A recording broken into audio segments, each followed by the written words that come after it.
Ayan, hello! Welcome back to my YouTube channel, Hasa26 TV. Ayan po, kung bago pa lang po kayo sa aking YouTube channel, please po like, share, and subscribe mga palangga. Ayan po, may panibago po tayong video na pag-uusapan. Ayan, isang mapagpalang araw po sa ating tatay ng Kalingap, si Kuya Bal Santos Magtubang, Ate Edna, at kay Kalingap Rab. Suportahan po natin ang mga Kalingap, mga kalangga. Ayan po, mega love shout out po sa ating mga OFW, no? Ayan, kahit saan sulok man po tayo ng mundo ngayon, mag-ingat po tayo parate. Ayan po, ngayon po magbigay lang po ako ng 7 minutes na opinion po. Ayan. Mga palangga, ano ko lang, pakiusap ko lang sana, no? Magkaisa po sana tayo alang-alang kay Rina. Ayan po, wag na po tayo magbangayan, wag na po tayo magsiraan. Kasi po, kung magkakaiba man po ang pamamaraan natin sa pagtulong ni Rina, magpapasalamat po tayo. Baka kako po, sa bandang huli po, kawawa po ating dalaga. Hindi pa sa ginagawa po kasi nating bangayan, baka mawawalaan po si Rina ng mga mga sponsor dahil po sa ganito nangyayari.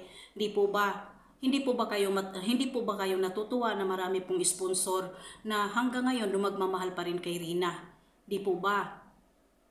Bakit hindi na lang po tayo magsuporta ng bawat isa, kanya-kanya man pong pamamaraan ng ating mga ginagawa sa pagtulong po kay Rina. Magtulungan at magkaisa na lang po tayo. Yun lang po ang aking maisabi dito po. Ayan. About naman po dito sa mga sinasabi ninyo about kay Ma'am Rowena, itigil na po ninyo yan.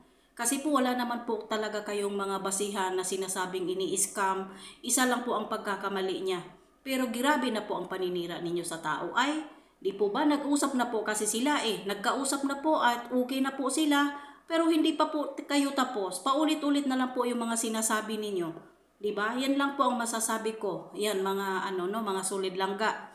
No, ayan lang po ang masasabi ko. Grabe na po, magkaisa na lang po tayo at magkaano na lang po tayo, magkaisa para po sa alang-alang po sa kay Rina. At isa pa po, yung po palang ang IDC po pala, nakikiusap po ako, yung fans po ng IDC. Napakadami po ninyong paninirang puri kay Rina. Sinasabihan pa ninyong abnormal sa loob po ng GC ninyo. Hindi po ninyo alam, may mga screenshot po ako dito na sinasabi po ninyo si Rina ay abnormal, si Rina po ay sinto-sinto, si Rina po ay bulol. Yan po ba ang mamahalin ni Kalingap Edo? Yun po ba yung ni Edo? Mabuti pa si Beyonce, mabait, maganda, matalino, si ganito. Bakit umabot po kayo sa ganyan? Dahan-dahan po kayo sa pagkakilig, no? Dahil ang pagkakakilig po ay may hangganan po yan. Si Rina po walang hangganan ang suporta. At hindi po sinasabi ng mga side ni Rina na mag-aasawa yung dalawa. Lagi po nating tatandaan.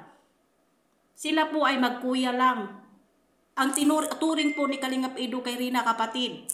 Diba? Iyan lang po. Pero kayo, grabe po kayo sa loob ng GC ninyo. Lagi pong sinasabi ni Kalingap Rab na wag ibas si Rina.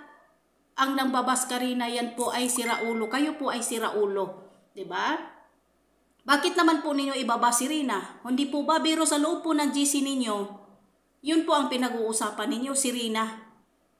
Hindi naman po siguro kayo mga tanga o ano po ba, di ba? Magpapasalamat po kayo dahil matino ang utak ninyo. Pero yung utak ninyo mas matindi pa sa pagkasira ulo. Yan po. Dito lang po. Maraming salamat. Thank you so much po sa lahat. God bless. Bye-bye. I love you.